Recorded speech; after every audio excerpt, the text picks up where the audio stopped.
La letra escarlata, de Nathaniel Hawthorne. Capítulo 21. Día de fiesta en Nueva Inglaterra.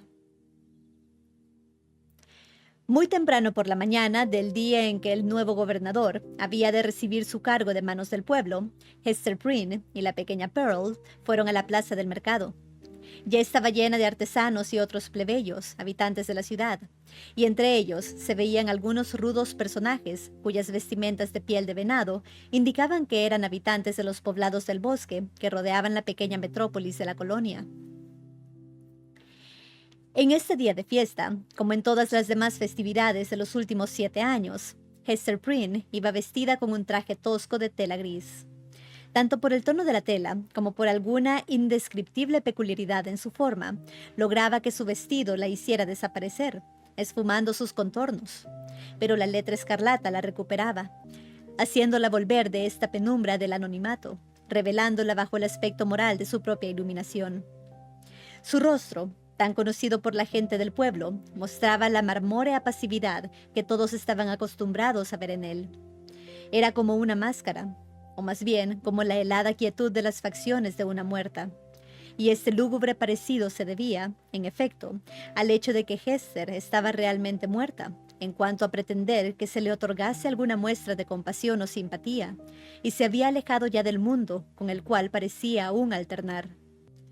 Podría ser que por esta única vez, en este único día, tuviese su rostro una expresión antes nunca vista, pero no era suficientemente vívida para poder ser captada a simple vista, a menos que algún observador superdotado hubiese podido leer primero en su corazón y buscado luego en su porte y semblante la expresión de lo sucedido.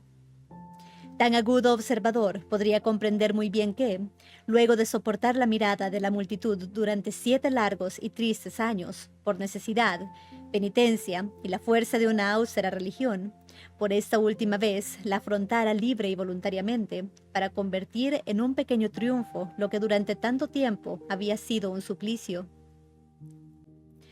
«Mirad, por última vez la letra escarlata y a quien la lleva», habría podido decirles la pobre víctima, la esclava sin esperanza de remisión. «Esperad un poco más y estaré fuera de vuestro alcance.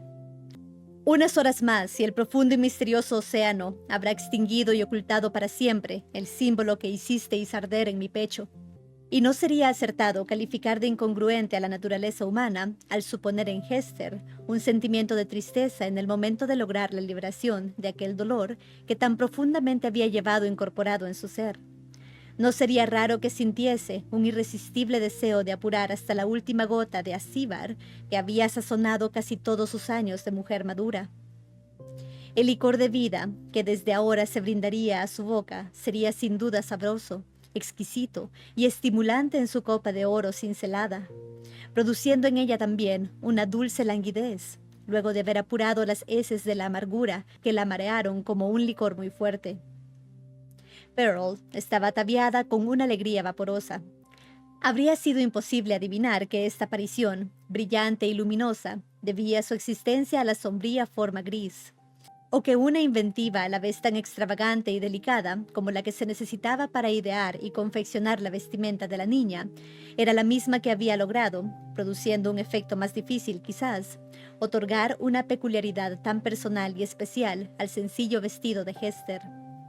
El vestido de la pequeña Pearl era tan apropiado a su carácter, que parecía una emanación o desarrollo inevitable y manifestación externa de su personalidad, tan inseparable de ella como lo son los tonos multicolores de las alas de una mariposa o el glorioso color de los pétalos de una flor. Lo mismo sucedía con la niña. Su atuendo parecía ser parte de su propia naturaleza. En este día, sin embargo, estaba de un humor especialmente excitable e inquieto, parecido al brillo fulgurante de un diamante que centella y relampaguea de acuerdo con las palpitaciones del pecho al cual está prendido. Los niños siempre captan y participan de la agitación de los mayores que están ligados a ellos. Siempre tienen una percepción muy especial de cualquier inquietud o conmoción que sientan en el aire, sea de la clase que sea, o en sus circunstancias hogareñas. Y por ello, Pearl que era la joya más preciada del perturbado pecho de su madre, dejó entrever por medio de la danza de su espíritu aquellas emociones que nadie pudo adivinar en la pasividad marmórea de la frente de Hester. Esta efervescencia la hacía volar más que caminar, con movimientos de pájaro junto a su madre. Continuamente irrumpía con gritos inarticulados y salvajes, algunas veces dotados de una penetrante musicalidad. Cuando llegaron a la plaza del mercado, se puso aún más agitada al percibir el movimiento y el bullicio que animaban el lugar, el cual, por lo regular, más se parecía a un ancho y solitario prado, como el que había frente a la iglesia del pueblo, que al centro comercial de una comunidad. ¿Qué sucede, madre?, exclamó la niña. ¿Por qué toda la gente ha dejado hoy su trabajo? ¿Es día de fiesta para todo el mundo? Mira, ahí está el herrero.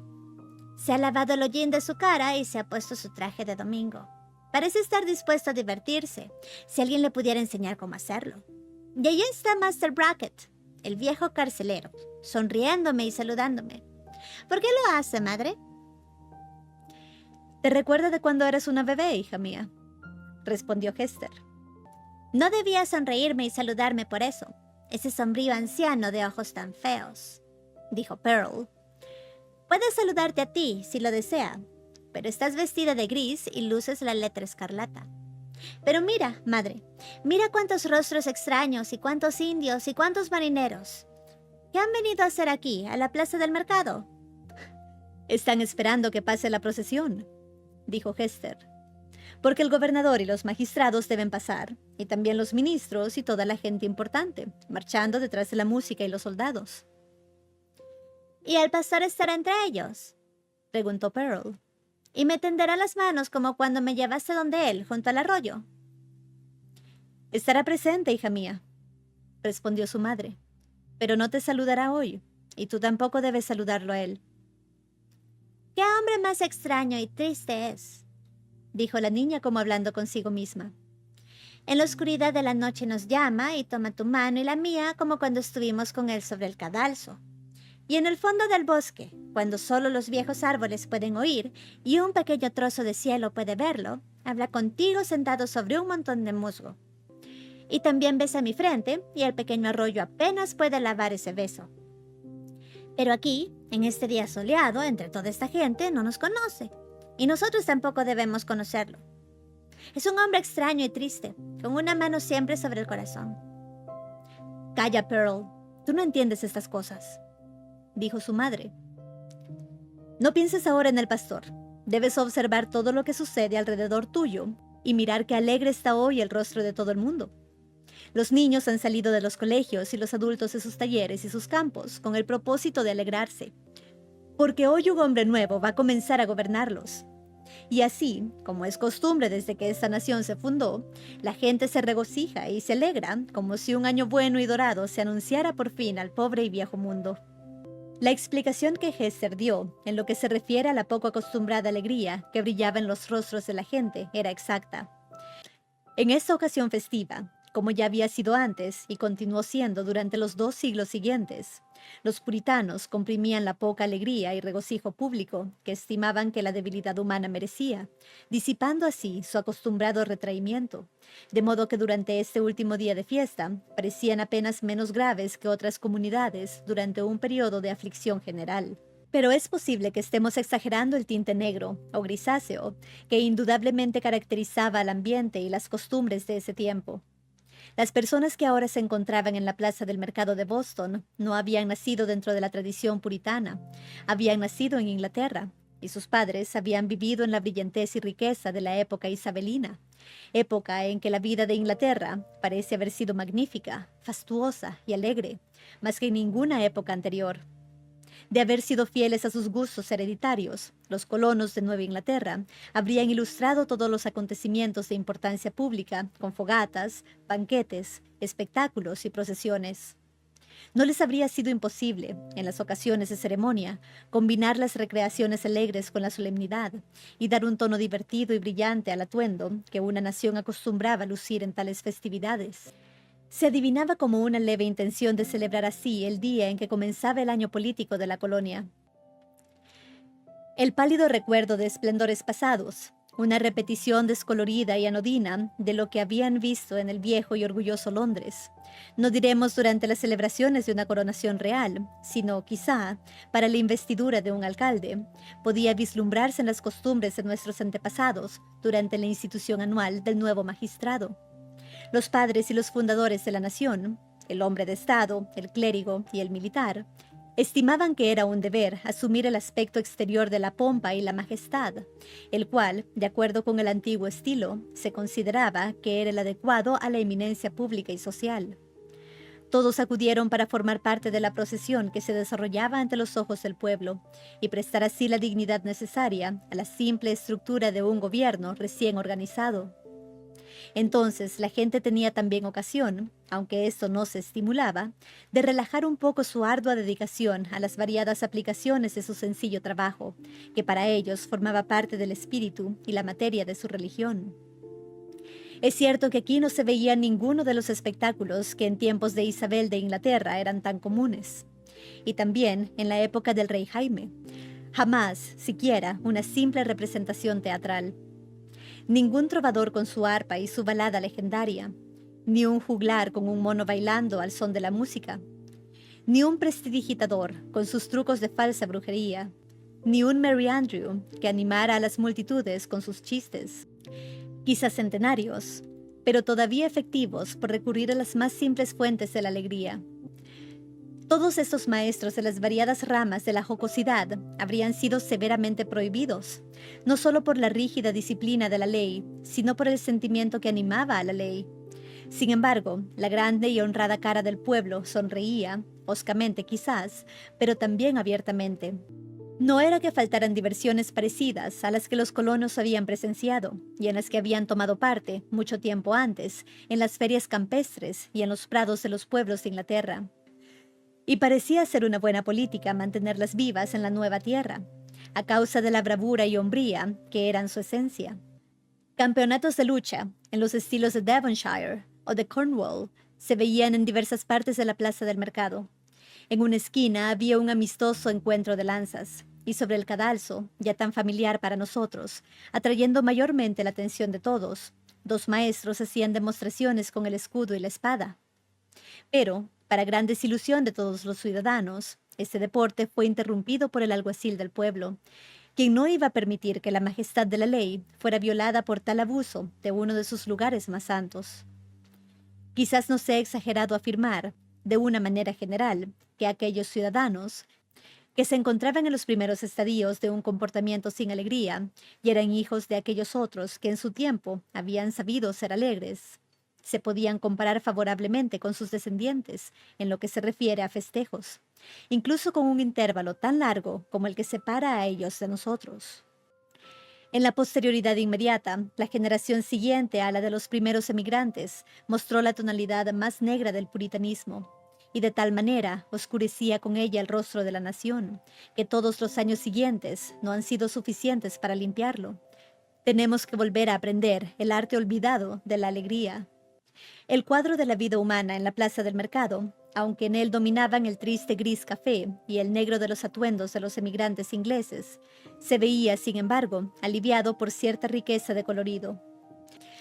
Un grupo de indios, adornados con sus galas salvajes, con vestidos de ante curiosamente bordados y cinturones de abalorios rojos y ocres, tocados con plumas y armados con arcos y flechas y lanzas con punta de piedra, se mantenían aparte, con rostros de inmutable gravedad, más graves aún que los de los puritanos.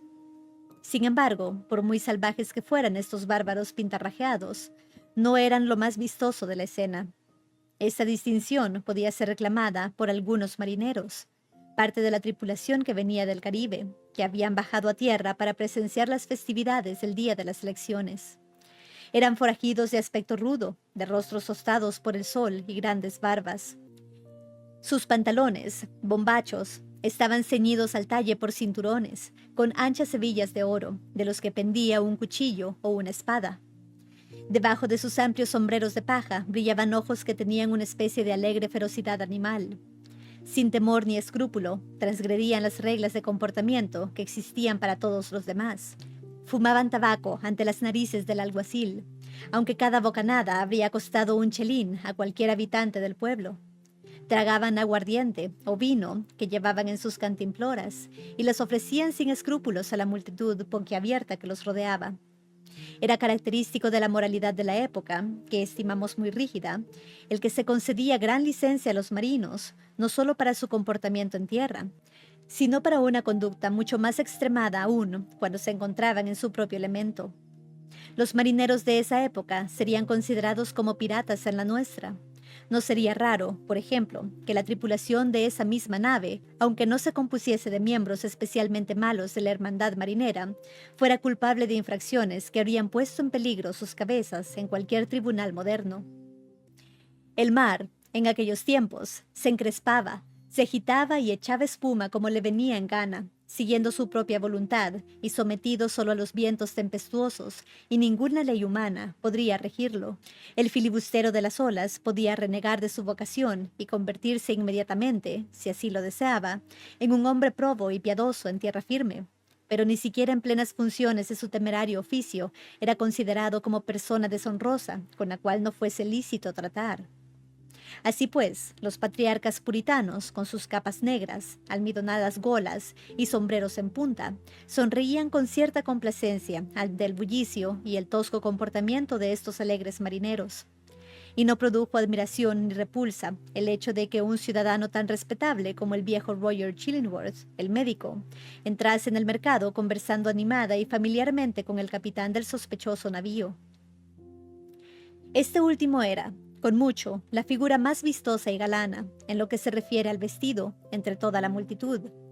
Llevaba una profusión de cintas prendidas a su traje y encaje de oro en su sombrero, que estaba adornado con una cadena de oro y engalanado con una pluma. Llevaba una espada en el cinto y tenía una cicatriz en la frente, la cual, a juzgar por la forma como estaba arreglado su cabello, más parecía querer lucir que esconder. Un habitante del poblado no habría podido vestir dichas galas y mostrar aquel rostro, o hacer ambas cosas con un aire tan galano y atrevido, sin tener que dar cuentas ante magistrado, pagar probablemente una multa o ser llevado a la cárcel, o quizás ser exhibido en la picota. Sin embargo, en el capitán, este atuendo se consideraba tan apropiado como en los peces sus relucientes escamas. Luego de despedirse del médico, el capitán del barco de Bristol erró perezosamente por el mercado hasta acercarse casualmente al lugar donde estaba Hester Prynne. Pareció reconocerla y no vaciló en dirigirle la palabra. Como siempre sucedía en el lugar donde ésta se encontraba, había a su alrededor un pequeño espacio vacío, una especie de círculo mágico dentro del cual, a pesar de que la gente estaba amontonada y a cierta distancia de ahí se daban codo con codo, nadie se atrevía a entrar. Era una señal palpable de la soledad moral en la que la letra escarlata envolvía a su desgraciada portadora. En parte debida a su propia reserva y en parte por el instintivo alejamiento de la gente, si bien, en honor a la verdad, debemos decir que éste, en los últimos tiempos, no estaba desprovisto de un sentimiento de bondad hacia ella. Ahora, si nunca antes, este círculo mágico cumplió un buen propósito, el de permitir a Hester y al marino hablar sin que nadie los escuchara, y tan diferente era ahora la reputación de Hester Prynne ante la gente, que la matrona más rígida en asuntos de moral en el pueblo no habría considerado más escandaloso aquel coloquio que si hubiera sido ella misma quien participara en él. Así pues, señora, Dijo el marino. tengo que pedir al mayordomo que prepare una litera más, fuera de las que usted me pidió. Ahora, con el cirujano del barco y ese otro doctor, no tendremos más peligros que las drogas y las píldoras, ya que tengo además una buena provisión que adquirí en un barco español. ¿Qué quiere decir? Preguntó Hester más inquieta y asombrada de lo que dejaba entrever. ¿Tiene usted otro pasajero? Pues, ¿no sabe usted Exclamó el capitán del barco. que este médico, el que se hace llamar Chillingworth, quiere hacer el viaje con ustedes? Pero sí tiene que saberlo muy bien, porque él me dijo que era de la partida y muy amigo del caballero del que usted me habló, aquel que corre peligro entre estos amargos y estrictos dignatarios puritanos. Sí, se conocen muy bien, contestó Hester, aparentando mucha calma, a pesar de estar consternada. Han vivido juntos mucho tiempo. Nada más hablaron el marino y Hester Prynne. Pero en aquel instante, Hester vio al propio Roger Chillingworth, de pie en el rincón más alejado de la plaza del mercado, sonriéndole con una sonrisa que, en medio y a través de la amplia y bullente plaza, de las conversaciones y risas, de los diversos pensamientos y humores y preocupaciones de la muchedumbre, le transmitía un secreto y espantoso significado.